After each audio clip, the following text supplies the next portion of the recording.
नमस्कार दोस्तों, ABP news के यूट्यूब चैनल और एबीपी न्यूज़ के फेसबुक लाइव पर आप सभी का बहुत बहुत स्वागत। मैं आपके साथ शोभना यादव आज की तमाम बड़ी खबरों के साथ हाजिर हूँ एक बार फिर। और आज की जो सबसे बड़ी खबर है वो हरियाणा की है।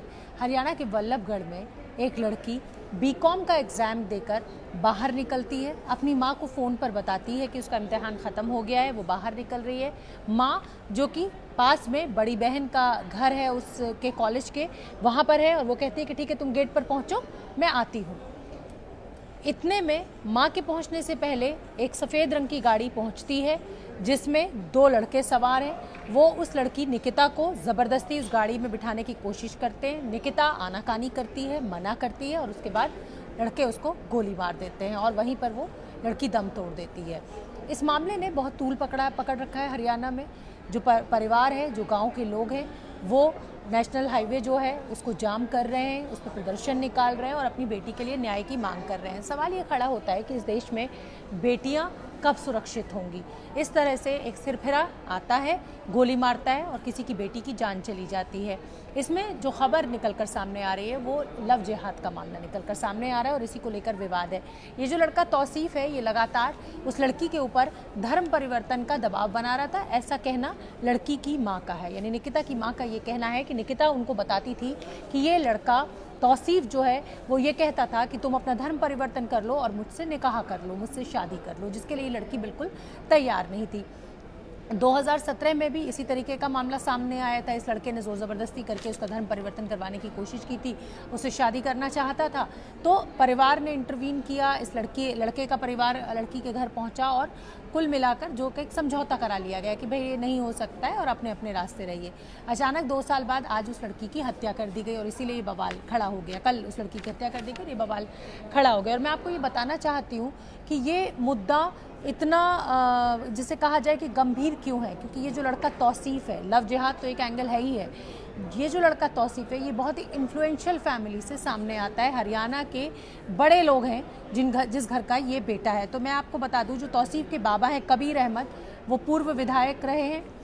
जो चचेरा भाई है आफ्ताब अहमद, वो नू मेवात में नू एक एरिया है, वहाँ से कांग्रेस का विधायक रहा है। जो चचेरे भाई यानी आफ्ताब अहमद के जो पिता हैं खुर्शीद अहमद, वो गृह मंत्री रह चुके हैं हरियाणा के। और जो सगा चाचा है तौसीफ का जावेद अहमद, वो सोहना विधानसभा से बीएसपी के टिकट पर चुनाव लड़ा, हालांकि वो हार गया। सवाल ये उठता है कि एक लड़का एक लड़की पर दबाव बनाता है कि आप अपना धर्म परिवर्तन करो, मुझसे शादी करो। वो लड़की आनाकानी करती है तो आप गोली मार देते हैं। खुलेआम गुंडागर्दी। पुलिस के कार्य करने के तरीके पर भी कहीं ना कहीं सवाल ज़रूर खड़े होते हैं, क्योंकि ये लड़का लगातार 2 साल पहले ये मामला सामने आया था। पुलिस ने क्यों नहीं किसी तरीके की कोई सुरक्षा मुहैया कराई। हालांकि जो बेटी की माँ है, निकिता की जो माँ है, उसका ये कहना है कि बेटी ने कभी ऐसी कोई शिकायत हाल फिलहाल में नहीं की, लेकिन अचानक ये लड़का पहुँचता है। गुंडागर्दी की इंतहा देखिए कि किसी की भी बेटी को गोली मारता है और उसकी जान ले लेता है। लेकिन मैं अपडेट आपको इस खबर में बता दूं कि तौसीफ और रेहान, 2 जो आरोपी हैं जिन्होंने ये हत्या करने का, जिनके ऊपर आरोप है निकिता की, उन दोनों को हरियाणा पुलिस ने गिरफ्तार कर लिया है। और जो मोटिव है, जो साफ है, जैसा कि परिवार का आरोप है कि निकाह करना चाहता था, शादी करना चाहता था तौसीफ उस लड़की से, और इसीलिए इस तरीके की हत्या को उसने अंजाम दिया क्योंकि लड़की मानने को तैयार नहीं थी। तो एक तो ये आज की बड़ी खबर होगी। दूसरी बड़ी खबर जम्मू कश्मीर से है आज की, और वो बड़ी खबर ये है कि अनुच्छेद 370 जब पिछले साल 5 अगस्त को हटाया गया था, उसके बाद से ये लगातार जम्मू कश्मीर में विरोध चल रहा था। आज भारत सरकार ने जम्मू कश्मीर पुनर्गठन अधिनियम के तहत ज़मीन खरीदने की आज़ादी, यानी ज़मीन खरीदने का जो राइट है वो हर भारतीय को दे दिया है। लेकिन उसके साथ एक शर्त लागू होगी, और शर्त ये है उसके खरीदने की जम्मू कश्मीर में कि वो सिर्फ उद्योग धंधे लगाने के लिए दी जा सकते हैं। यानी आप कोई वहाँ पर घर नहीं बना सकते। आप अगर ये सोचें कि कोई रेजिडेंशियल प्रॉपर्टी आप वहाँ खरीदेंगे तो आप नहीं खरीद सकते। वहाँ पर उद्योग धंधे लगाने की इजाज़त सरकार की तरफ से दी गई है। मैं आपको याद दिला दूँ कि पिछले साल 5 अगस्त को अनुच्छेद 370 को हटा दिया गया था और जम्मू कश्मीर स्टेट को 2 केंद्र शासित प्रदेशों में तोड़ दिया गया था। एक जम्मू कश्मीर हो गया था, दूसरा लद्दाख हो गया था। था। अब जम्मू कश्मीर पुनर्गठन अधिनियम के तहत ज़मीन नियम लागू किया गया है भारत सरकार के द्वारा, जिसमें ये कहा गया है कि मैं और आप, यानी कोई भी जो कि जम्मू कश्मीर का रहने वाला नहीं है, वो बाहर का आदमी जम्मू कश्मीर में ज़मीन खरीद सकता है, लेकिन शर्त यही कि आपको कोई उद्योग धंधा वहाँ पे लगाना होगा जिससे वहाँ के लोगों को रोज़गार मिले, उस इलाके का विकास हो। रेजिडेंशियल प्रॉपर्टी आप वहाँ नहीं खरीद सकते। लेकिन इसमें एक सवाल और खड़ा होता है कि सरकार ने तो इस नियम को लागू कर दिया, लेकिन जिस तरीके से जम्मू कश्मीर में आतंकवाद है और जम्मू कश्मीर के राजनीतिक दल जिस तरह से अनुच्छेद 370 हटाए जाने का विरोध कर रहे हैं, अगर मैं और आप या कोई आम आदमी वहां जाकर ज़मीन खरीदता है, अपना उद्योग धंधा लगाने की कोशिश करता है, तो क्या सरकार कोई सुरक्षा मुहैया कराएगी? आपको याद होगा अनुच्छेद 370 हटाने के बाद सेब जो है वो खेतों में ही सड़ के ख़राब हो गया था। जो सेब 100 रुपये किलो का बिकता था वो 5 रुपये 10 रुपये किलो भी नहीं बिक रहा था, इसलिए क्योंकि जो बिहार के जो ट्रक थे, जो ड्राइवर्स थे, जब वो लेने जम्मू कश्मीर पहुंचे तो आतंकवादियों ने हत्या कर दी उस बिहार की लेबर की और ड्राइवर्स की। उसके बाद से एक भय का माहौल पैदा हो गया और कोई वहाँ पर जाने को तैयार नहीं था। तो एक मैसेज जो आतंकी संगठन है उनके द्वारा ये देने की कोशिश की गई कि अगर आप जम्मू कश्मीर में आएंगे तो हम आपको छोड़ेंगे नहीं। हालांकि सरकार ने यह आश्वासन दिया है कि अगर आप वहाँ ज़मीन खरीदते हैं और उद्योग धंधा लगाने की कोशिश करते हैं तो सरकार का पूरा सपोर्ट आपको होगा। लेकिन जो राजनीतिक दल हैं, आपको गुपकार समझौता की मैं याद दिलाना चाहती हूँ, पूर्व मुख्यमंत्री फारूक अब्दुल्ला के घर पर ये बैठक हुई, 6 राजनीतिक दल के नेता इसमें शामिल हुए और अनुच्छेद 370 दोबारा लागू किए जाने के, विशेष दर्जा जो जम्मू कश्मीर को मिला हुआ था उसे लागू करने की दोबारा मांग की गई। नेताओं की ज़ुबान इतनी फिसली कि फारूक अब्दुल्ला तो चीन का सपोर्ट तक लेने की बात करने लगे। जो महबूबा मुफ्ती हैं पूर्व मुख्यमंत्री, वो ये कहने लगी कि मैं तिरंगा कभी नहीं उठाऊंगी। उसके विरोध में कल बीजेपी ने तिरंगा यात्रा भी निकाली थी। तो अब सरकार ने जम्मू कश्मीर पुनर्गठन अधिनियम के तहत, ज़मीन कानून के तहत ये तो ताकत दे दी कि भाई आप खरीद सकते हैं ज़मीन वहाँ पर, लेकिन जब उद्योग धंधा लगाने में और आप वहाँ जाएंगे तो क्या सुरक्षा हमें मुहैया कराई जाएगी? जिस तरीके से आतंकवाद वहाँ पर फल फूल रहा है, क्या आतंकवादी अपने मंसूबों को अपने कामयाब करने के लिए जो लोग बाहर से पहुंचेंगे उनके ऊपर हमला नहीं बोल सकते? तो ये एक बड़ी समस्या है। देखिए, मेरे पास आप लोग जुड़ने लगे हैं मुझसे और सवाल आने लगे हैं, तो अब ये जो इतने सारे मेरे पास वीडियो मैसेजेस आने लगे हैं, तो आप मुझसे इस समय जुड़िए यूट्यूब पर भी और फेसबुक लाइव पर भी। आपका कोई सवाल हो तो आप मुझसे पूछिए। अब मैं तीसरी बड़ी खबर, क्योंकि मैंने जम्मू कश्मीर में आतंकवाद की जिक्र किया, तो आज जम्मू कश्मीर से एक ऐसी तस्वीर निकल कर आई जो बहुत कम देखने को मिलती है, और जिसे कहा जाए कम क्या, बहुत ही मुझे लगता है कि साल भर और 6 महीने में कभी एक बार ऐसा मौका आता होगा जो ऐसी तस्वीरें हमें मिलती होंगी। और तस्वीर जम्मू कश्मीर के अवंतीपुरा के, पुलवामा ज़िले के अवंतीपुरा की है। अवंतीपुरा के नूरपुरा में आज एनकाउंटर चल रहा था सीआरपीएफ और अवंतीपुरा पुलिस और आतंकवादियों के बीच में। पुलिस को ये सूचना मिली कि आतंकवादी छुपे हुए हैं। जब सीआरपीएफ और अवंतीपुरा पुलिस ने उनको घेरा तो वहाँ पर उन्होंने हमला शुरू किया, आपस में फायरिंग होने लगी। लेकिन इसी बीच उस आतंकवादी ने, जिसे कहा जाए कि वो सरेंडर करने के लिए बाहर आया। तो मैं आपको बता दूं कि ये आज मातृभूमि में बड़ी स्टोरी हम आपको दिखाएंगे। ये वो तस्वीरें हम आपको दिखाएंगे कि कैसे आतंक ने आज सरेंडर किया है, कैसे वो सेना के सामने वो आतंकवादी निकल कर आया, उसकी लाइव तस्वीरें। और मैं आपको बता दूं कि पुलवामा ज़िले के अवंतीपुरा में ये एनकाउंटर हुआ जिसमें ये सरेंडर की लाइव तस्वीरें निकल कर आई हैं। तो ये तो हमारी तीसरी बड़ी खबर हो गई। अब चौथी बड़ी खबर की हम बात कर लेते हैं। चौथी बड़ी खबर अमेरिका और भारत की दोस्ती को लेकर है। देखिए, अमेरिका और भारत की दोस्ती में एक नया अध्याय जुड़ा है। अमेरिका के रक्षा मंत्री और विदेश मंत्री, रक्षा मंत्री मार्क एस्पर और विदेश मंत्री माइक पॉम्पियो इस समय भारत में आए हुए हैं।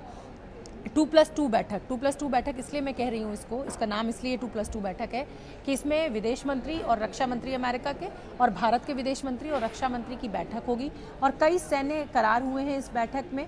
और अब अगर ये जो सैन्य करार हुए, जो मुलाकात हुई है, जो दोस्ती में, भारत और अमेरिका की दोस्ती में जो एक नया अध्याय जुड़ा है, उससे अगर किसी को सबसे ज़्यादा परेशानी है तो वो चीन और पाकिस्तान को, ये आप जानते ही हैं। और चीन को इस समय उसके माथे पे खूब लकीरें आने लगी हैं कि भाई ये इस तरह का समझौता हो रहा है। और मैं आपको बता दूं कि ये जो रक्षा सहयोग है और खुफिया सूचनाएं शेयर करनी होंगी एक दूसरे के साथ, यानी आपकी सिक्योरिटी लेवल पर ये एक नया आयाम, नया एक अध्याय जुड़ेगा। आप अपने इस तरीके की जो खुफिया सूचनाएं जो आप एकत्रित करते हैं कि आपके जैसे अब चीन और भारत के बीच में ही सीमा विवाद है, अगर इसकी खुफिया सूचना आपके पास पहले से हो कि चीन इस तरीके की कोई कोशिश कर रहा है तो आप अपनी तैयारी को पुख्ता कर सकते हैं। तो एक तो वो हुआ, इसको BECA समझौता कहा गया है। और BECA समझौता अमेरिकी चुनाव से पहले भारत के साथ होना, इसका संदेश बहुत साफ है। संदेश ये है कि अमेरिका BECA समझौता जो है वो सिर्फ अपने करीबी देशों के साथ करता है, और भारत के साथ अगर BECA समझौता किया है तो कहीं ना कहीं भारत और अमेरिका की दोस्ती जो है वो और प्रगाढ़ हुई है। और अब भारत इससे क्या फ़ायदा होगा वो भी मैं आपको बता देती हूँ। जियो स्ट्रैटेजिकल मैप मिलने लगेगा, सैटेलाइट इमेजिनरी का इस्तेमाल अब भारत कर पाएगा। इस सैटेलाइट इमेजिनरी का इस्तेमाल करके और जियो स्ट्रैटेजिकल मैप अगर भारत एक्सेस कर लेता है तो प्रशांत महासागर में जिस तरीके से भारत को निगरानी रखने में मुश्किलों का सामना करना पड़ता है, वो मुश्किलें भारत को पेश नहीं आएंगी, वो आसान होगी। और मैं आपको साथ ही ये भी बताना चाहती हूँ कि अगले महीने मालाबार युद्धाभ्यास भी होने जा रहा है।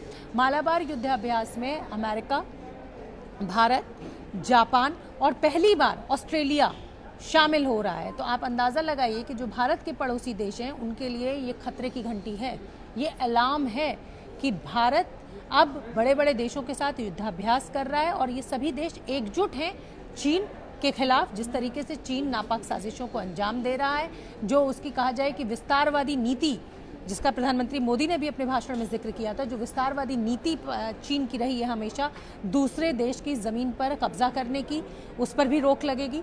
तो ये आज की एक बहुत बड़ी खबर है जो मैं आपको मातृभूमि में दिखाऊंगी। तो मैंने आपको आज की 4 बड़ी खबरें बताई और अब तमाम लोग मेरे साथ जुड़ रहे हैं, तो मैं अब आप लोगों के सवालों की कोशिश करती हूँ।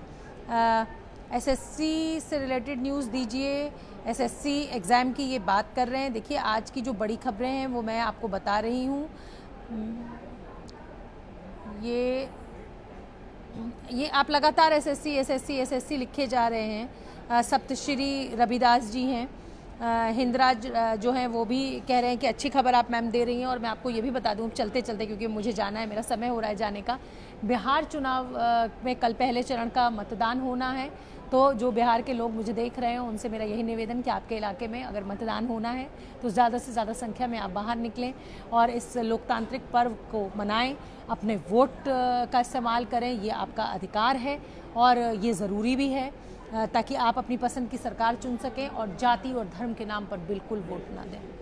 मैं फिर एक बार गुजारिश करूंगी, जाति और धर्म के नाम पर बिल्कुल वोट ना दें, मुद्दों पर वोट दें, अपने विकास के मुद्दे पर आप वोट दें। मुंगेर पुलिस की खबर की ये बात कर रहे हैं, बिल्कुल वहाँ पर दुर्गा पूजा के समय फायरिंग हो गई पुलिस की, उसमें एक व्यक्ति की मृत्यु हो गई और कई लोग घायल हो गए, इस पर काफ़ी बवाल मचा हुआ है। और देखिए जयेश पांडे जी मुझे लिख रहे हैं, अमेरिका को भी इंडिया के आर्मी के डेटा मिलेंगे इससे। देखिए अमेरिका सैन्य शक्ति में हमसे बहुत आगे है, हमारे डेटा उसके लिए बहुत उतने इस्तेमाल करने वाले या उतने ताकत देने वाले नहीं है जितने कि हम उनकी जो खुफिया तंत्र है उसकी सूचनाओं का इस्तेमाल अपने देश की सुरक्षा के लिए कर सकते हैं। मुंगेर की घटना के बारे में मैंने आपको बताया कि विवेक कुमार सिंह पूछ रहे हैं, जिस तरीके से वहाँ पर गोली चलाई गई, दुर्गा पूजा के समय लड़ाई झगड़ा हुआ, बवाल हुआ और गोली फायरिंग में एक व्यक्ति की मौत हो गई और कई लोग घायल हो गए। आपने अच्छा सवरमाल भानु जी लिख रहे हैं, अपने नाखून काट लो पहले। क्यों भाई, आपको मेरे नाखूनों से क्या तकलीफ है? मुझे तो बहुत अच्छे लगते हैं अपने बढ़े हुए नेल्स, तो आपको क्यों तकलीफ हो रही है? आप मुझसे खबरें सुनने हैं, आप खबरें सुनिए ना, नाखून आप देख क्यों रहे हैं? चलिए, तो मुंगेर की खबर की भी बात कर रहे हैं। गॉड ब्लेस यू, मुझे इरशाद जरगार साहब लिख रहे हैं, बहुत बहुत शुक्रिया, गॉड ब्लेस यू टू।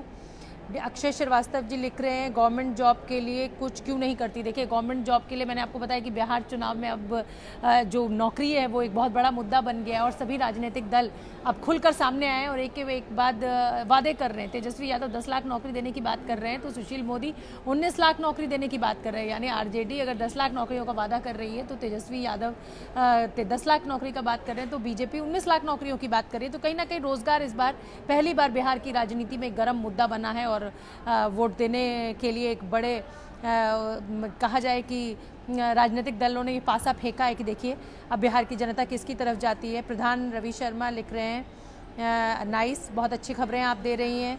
और अब ये प्रधान रवि शर्मा जी एक और बात लिख रहे हैं, आप इतनी स्मार्ट क्यों? ये तो बहुत देखिए अजीब सी बातें हैं। खबरें सुनिए ना, आप खबरों की बात कीजिए, कैसे कैसे आप कमेंट लिख रहे हैं। चलिए खैर, थैंक यू अगर मैं आपको स्मार्ट लगती हूँ। और अब मुझे इजाज़त दीजिए, 4:30 बजे मातृभूमि ABP न्यूज़ पर देखना बिल्कुल ना भूलें।